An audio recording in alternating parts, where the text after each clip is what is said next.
with the Samanas. In the evening of this day, they caught up with the ascetics, the skinny Samanas, and offered them their companionship and obedience. They were accepted. Siddhartha gave his garments to a poor Brahman in the street. He wore nothing more than the loincloth and the earth-colored, unsewn cloak. He ate only once a day, and never something cooked. He fasted for 15 days. He fasted for 28 days. The flesh waned from his thighs and cheeks. Feverish dreams flickered from his enlarged eyes. Long nails grew slowly on his parched fingers, and a dry, shaggy beard grew on his chin. His glance turned to ice when he encountered women. His mouth twitched with contempt when he walked through a city of nicely dressed people. He saw merchants trading, princes hunting, mourners wailing for their dead, whores offering themselves, physicians trying to help the sick, priests determining the most suitable day for seeding, lovers loving, mothers nursing their children. And all of this was not worthy of one look from his eye. It all lied. It all stank. It all stank of lies. It all pretended to be meaningful and joyful and beautiful, and it all was just concealed putrefaction. The world tasted bitter. Life was torture. A goal stood before Siddhartha, a single goal, to become empty, empty of thirst, empty of wishing, empty of dreams, empty of joy and sorrow. Dead to himself, not to be a self anymore, to find tranquility with an emptied heart, to be open to miracles in unselfish thoughts. That was his goal. Once all of myself was overcome and had died, once every desire and every urge was silent in the heart, then the ultimate part of me had to awake, the innermost of my being, which is no longer myself, the great secret. Silently, Siddhartha exposed himself to burning rays of the sun, directly above, glowing with pain, glowing with thirst, and stood there until he neither felt any pain nor thirst anymore. Silently, he stood there in the rainy season. From his hair, the water was dripping over freezing shoulders, over freezing hips and legs, and the penitent stood there until he could not feel the cold in his shoulders and legs anymore, until they were silent, until they were quiet. Silently, he cowered in the thorny bushes. Blood dripped from the burning skin. From festering wounds dripped pus, and Siddhartha stayed rigidly, stayed motionless, until no blood flowed anymore, until nothing stung anymore, until nothing burned anymore. Siddhartha sat upright and learned to breathe sparingly, learned to get along with only few breaths, learned to stop breathing. He learned, beginning with the breath, to calm the beat of his heart, learned to reduce the beats of his heart until they were only a few and almost none. Instructed by the oldest of the Samanas, Siddhartha practiced self-denial, practiced meditation, according to a new Samana rules. A heron flew over the bamboo forest, and Siddhartha accepted the heron into his soul, flew over forest and mountains, was a heron, ate fish, felt the pangs of a heron's hunger, spoke the heron's croak, died a heron's death. A dead jackal was lying on the sandy bank, and Siddhartha's soul, slipped inside the body, was the dead jackal, lay on the banks, got bloated, stank, decayed, was dismembered by hyenas, was skinned by vultures, turned into a skeleton, turned to dust, was blown across the fields.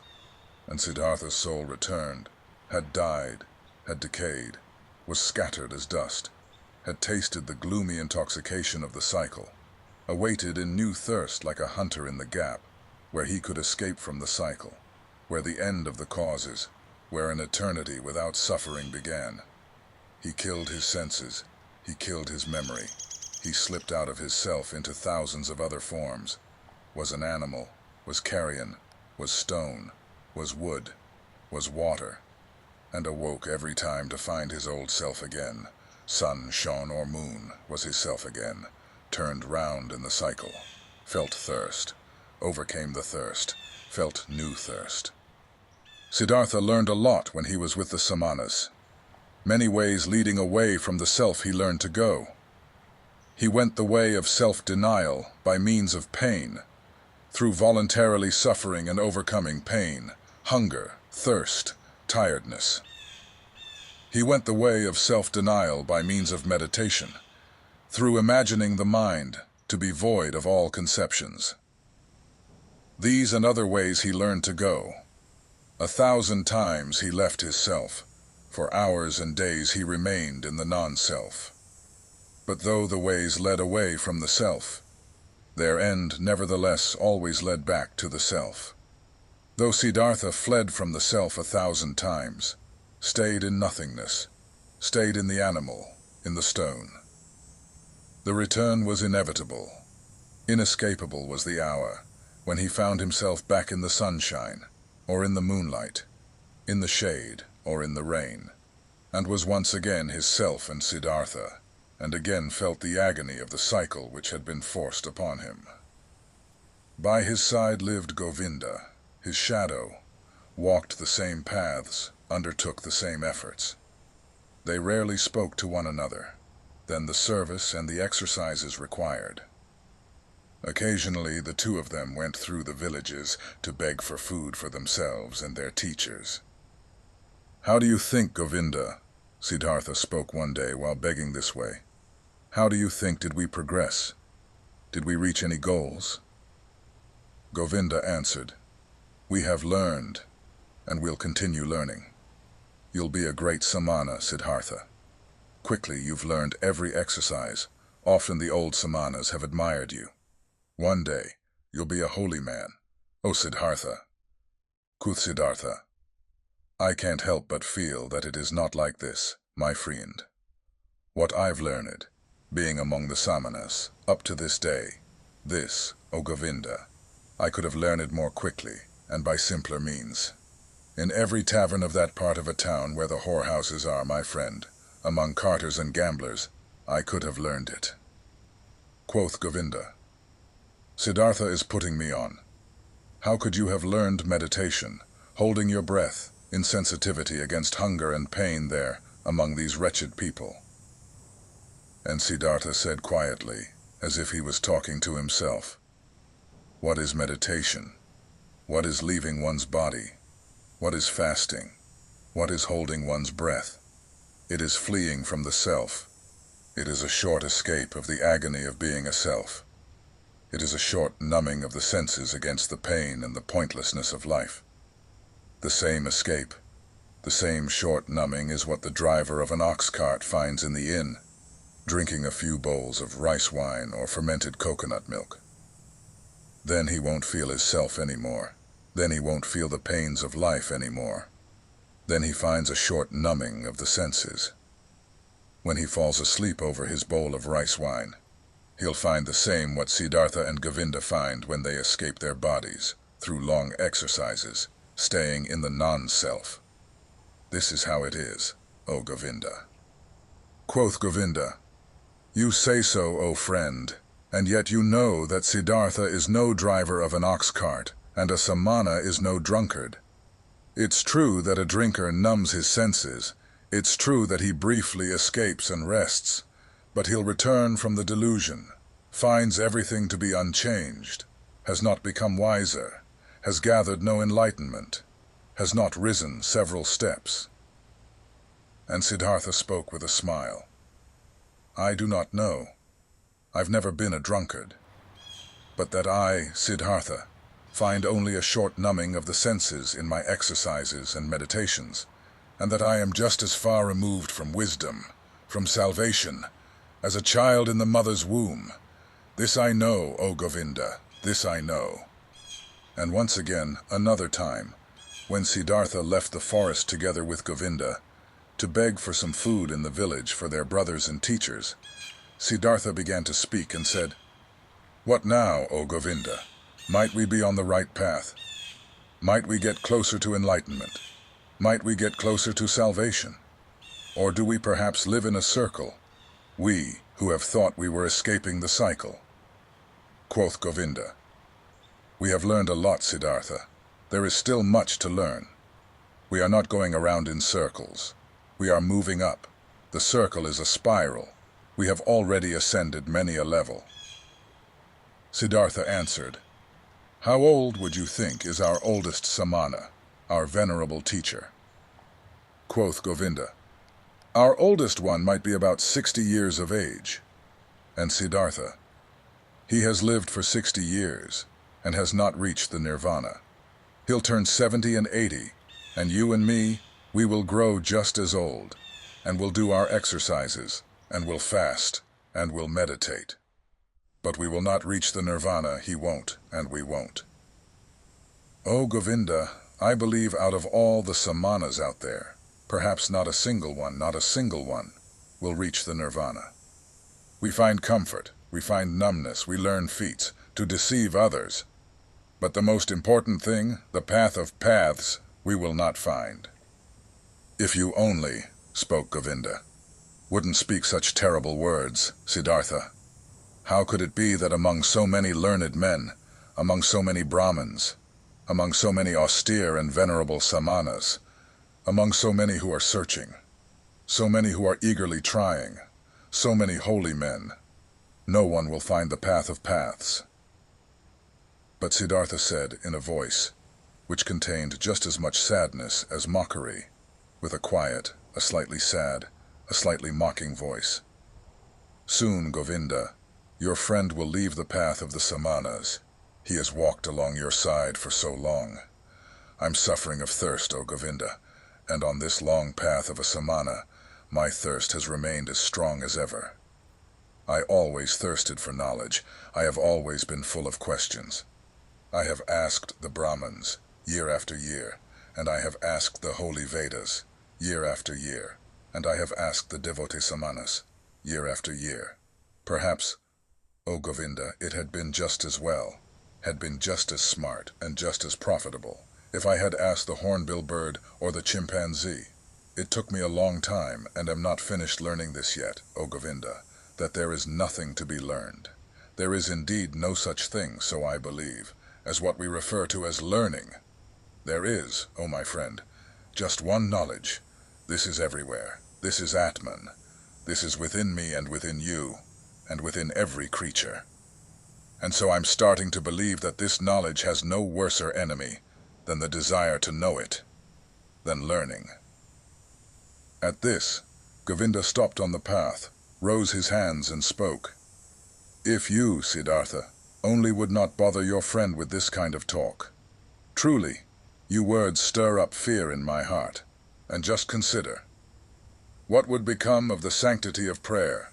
What of the venerability of the Brahman's caste? What of the holiness of the samanas? If it was as you say, if there was no learning? What, O Siddhartha? What would then become of all of this? What is holy? What is precious? What is venerable on earth?" And Govinda mumbled a verse to himself, a verse from an Upanishad. "He who ponderingly, of a purified spirit, loses himself in the meditation of Atman, unexpressible by words, is his blissfulness of his heart." But Siddhartha remained silent. He thought about the words which Govinda had said to him, and thought the words through to their end. Yes, he thought, standing there with his head low. What would remain of all that which seemed to us to be holy? What remains? What can stand the test? And he shook his head. At one time, when the two young men had lived among the samanas for about 3 years and had shared their exercises, some news, a rumor, a myth reached them, after being retold many times. A man had appeared, Gautama by name, the Exalted One, the Buddha. He had overcome the suffering of the world in himself and had halted the cycle of rebirths. He was said to wander through the land, teaching, surrounded by disciples, without possession, without home, without a wife, in the yellow cloak of an ascetic, but with a cheerful brow, a man of bliss, and Brahmins and princes would bow down before him and would become his students. This myth, this rumor, this legend resounded. Its fragrance rose up here and there. In the towns, the Brahmins spoke of it, and in the forest, the Samanas. Again and again, the name of Gautama, the Buddha, reached the ears of the young men. With good and with bad talk, with praise and with defamation. It was as if the plague had broken out in a country, and news had been spreading around that in one or another place there was a man, a wise man, a knowledgeable one, whose word and breath was enough to heal everyone who had been infected with the pestilence.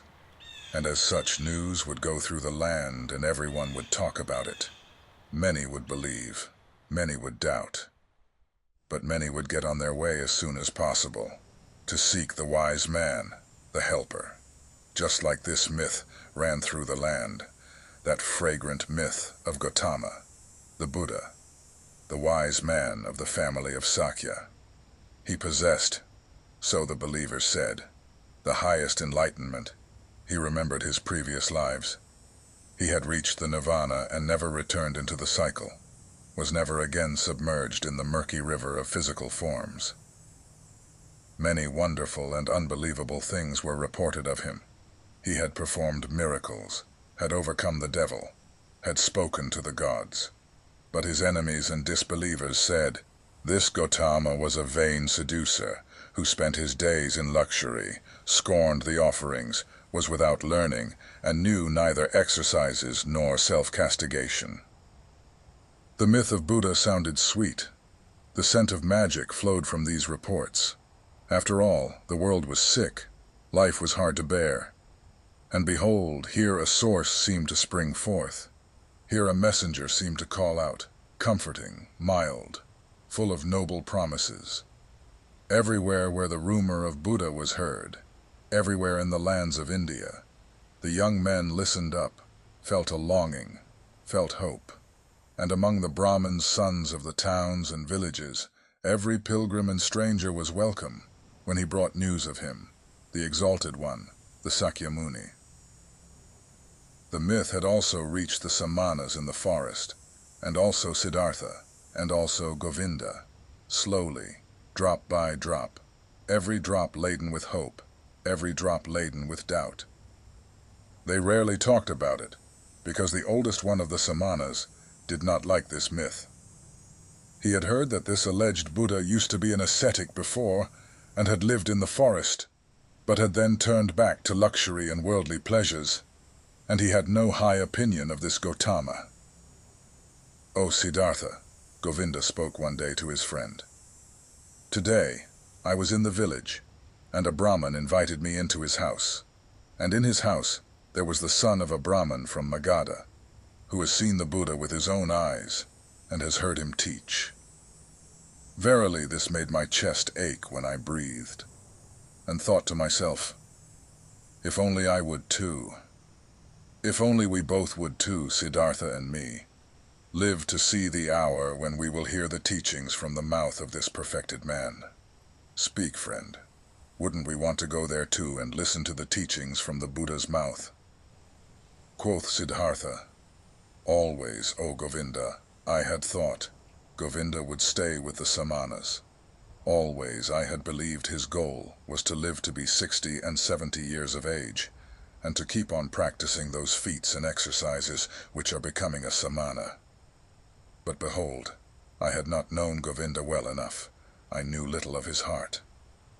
So now you, my faithful friend, want to take a new path and go there, where the Buddha spreads his teachings." Quoth Govinda, "You're mocking me. Mock me if you like, Siddhartha. But have you not also developed a desire, an eagerness to hear these teachings? And have you not at one time said to me, you would not walk the path of the Samanas for much longer?" At this, Siddhartha laughed in his very own manner, in which his voice assumed a touch of sadness and a touch of mockery, and said, "Well, Govinda, you've spoken well, you've remembered correctly. If you only remembered the other thing as well, you've heard from me, which is that I have grown distrustful and tired against teachings and learning, and that my faith in words, which are brought to us by teachers, is small. But let's do it, my dear. I am willing to listen to these teachings, though in my heart I believe that we've already tasted the best fruit of these teachings. Quoth Govinda, "Your willingness delights my heart. But tell me, how should this be possible? How should the Gautama's teachings, even before we have heard them, have already revealed their best fruit to us?" Quoth Siddhartha, "Let us eat this fruit and wait for the rest, O Govinda. But this fruit, which we already now received thanks to the Gautama, consisted in him calling us away from the Samanas. Whether he has also other and better things to give us, O friend, let us await with calm hearts." On this very same day, Siddhartha informed the oldest one of the Samanas of his decision, that he wanted to leave him. He informed the oldest one with all the courtesy and modesty becoming to a younger one and a student. But the Samana became angry because the two young men wanted to leave him, and talked loudly, and used crude swear words. Govinda was startled and became embarrassed, but Siddhartha put his mouth close to Govinda's ear and whispered to him, "Now, I want to show the old man that I've learned something from him." Positioning himself closely in front of the Samana, with a concentrated soul, he captured the old man's glance with his glances, deprived him of his power, made him mute, took away his free will, subdued him under his own will, commanded him to do silently whatever he demanded him to do. The old man became mute, his eyes became motionless, his will was paralyzed, his arms were hanging down. Without power, he had fallen victim to Siddhartha's spell. But Siddhartha's thoughts brought the Samana under their control. He had to carry out what they commanded. And thus, the old man made several bows, performed gestures of blessing, spoke stammeringly a godly wish for a good journey.